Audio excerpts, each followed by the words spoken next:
RD coaching classes में आपका स्वागत है। आज हम क्लोरोबेंजीन की निम्न अभिक्रियाओं को समझेंगे कि क्लोरोबेंजीन किस किस से अभिक्रिया करता है और कौन से प्रोडक्ट देता है। तो सबसे पहले इसका एक क्वेश्चन लिख लेते हैं हम। तो आपका क्वेश्चन क्या है कि अंधेरे में FeCl3 की उपस्थिति में क्लोरीन के साथ अभिक्रिया, या इसका अन्य नाम क्या है, हेलोजनीकरण। क्या नाम है इसका अन्य? हेलोजनीकरण। तो सबसे पहले हम हेलोजनीकरण अभिक्रिया करते हैं। इसकी थोड़ी सी लैंग्वेज हम लैंग्वेज लिख लेते हैं ताकि हमें थोड़ा सा क्लियर हो जाए। रिएक्शन को ही लैंग्वेज में कन्वर्ट करते हैं, लेकिन लैंग्वेज से थोड़ा सा आपका हो जाएगा। तो आप क्या लिखेंगे? क्लोरोबेंजीन, जैसा इसने बोला है। क्या लिखेंगे? क्लोरोबेंजीन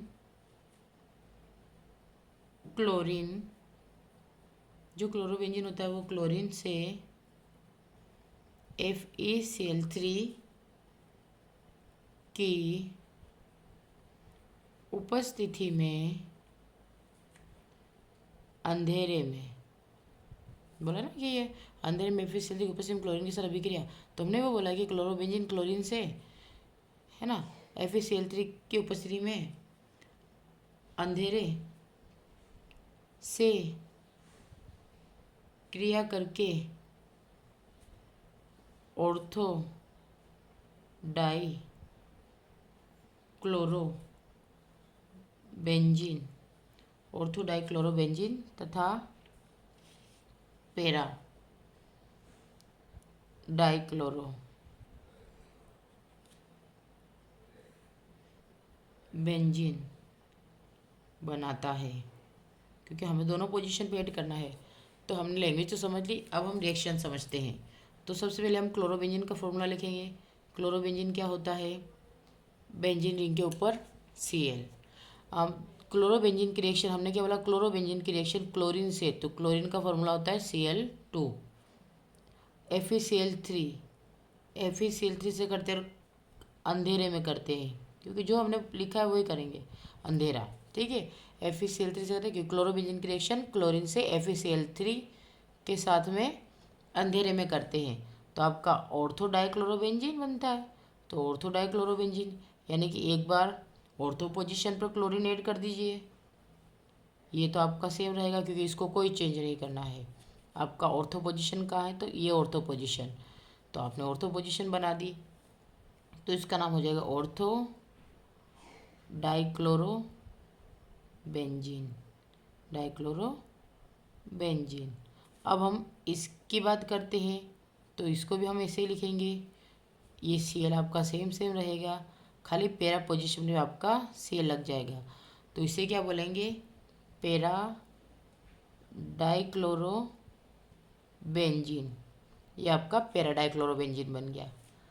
इतनी सिंपल रिएक्शन आगे समझ में कि अंधेरे में जब FeCl3 उपस्थिति में क्लोरीन के साथ अभिक्रिया की जाती है, इसी का अन्य नाम क्या? हेलोजनीकरण अभिक्रिया है, क्योंकि हेलोजनीकरण हो रहा है। तो क्लोरोबेंजीन क्लोरीन से रिएक्शन करता है FeCl3 के साथ में अंधेरे में, तो आपका एक बार ऑर्थो डाइक्लोरोबेंजीन बनता है और दूसरा पैरा डाइक्लोरोबेंजीन बनता है। और इसका भी नाम याद रखिएगा, क्लोरोबेंजीन। क्या होगा? क्लोरोबेंजीन। अब नेक्स्ट की बात करें, आपका नेक्स्ट क्या है? फिटिंग अभिक्रिया। तो फिटिंग अभिक्रिया भी क्लोरोबेंजीन के साथ में ही होती है। तो फिटिंग अभिक्रिया भी हम एक बार समझ लेते हैं कि फिटिंग अभिक्रिया क्या होती है। इसमें भी आप सबसे पहले क्या करेंगे?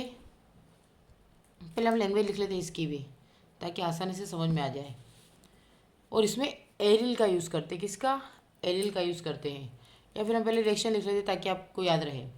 सबसे पहले आपको क्या लेना है? यही क्लोरोबेंजीन लेना है। तो Cl को लिया। अब इसकी रिएक्शन 2Na यानी कि सोडियम को लेंगे, क्योंकि शुष्क ईथर की उपस्थिति में रिएक्शन होती है। ठीक है, डाइक्लोरो लेते हैं, ये आपका हो गया। अब ये शुष्क ईथर की उपस्थिति में हो रही है, तो शुष्क ईथर, ठीक है, शुष्क ईथर की उपस्थिति में कराने पर अब यहाँ से ये NaCl है, तो ये वाला ऐसा कैसा कॉम्बिनेशन बना के क्या निकल जाएगा ये वाला। तो आपका क्या बच रहा है? खाली दोनों बेंजीन रिंग बच रही है। तो अब इसको कैसे लिखेंगे? आप इस प्रकार से लिख सकते हैं इसको, ये आपकी रिंग बनी एक, और दूसरी रिंग इसी के साथ में अटैच्ड है। ठीक है, ये दोनों रिंग आपस में जुड़ गई, तो ये आपका बन गया डाइफेनिल। क्या नाम है इसका?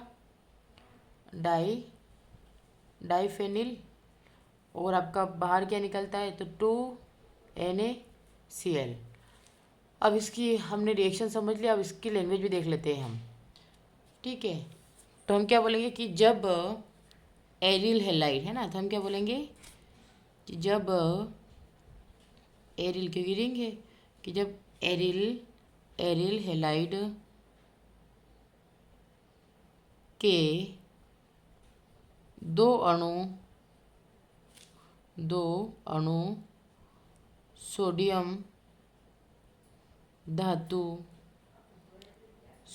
धातु के साथ शुष्क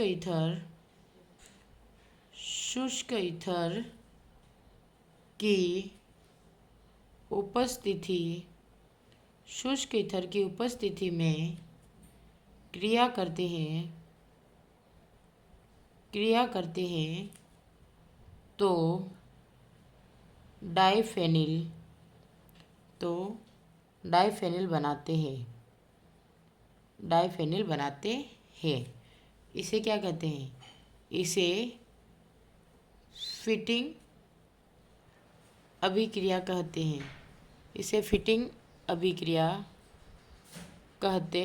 हैं। ठीक है, तो ये आपका हो गया है कि जब एरिल हैलाइड की रिएक्शन सोडियम धातु के साथ में शुष्क ईथरों की उपस्थिति में करवाते हैं तो डाइफेनिल बनता है, और यही आपकी फिटिंग अभिक्रिया है। क्लियर है? ओके, तो आज के लेक्चर में इतना ही करेंगे। इस प्रकार के और अच्छे लेक्चर प्राप्त करने के लिए मेरे चैनल को लाइक करें, शेयर करें, अधिक से अधिक सब्सक्राइब करें। Thank you for watching.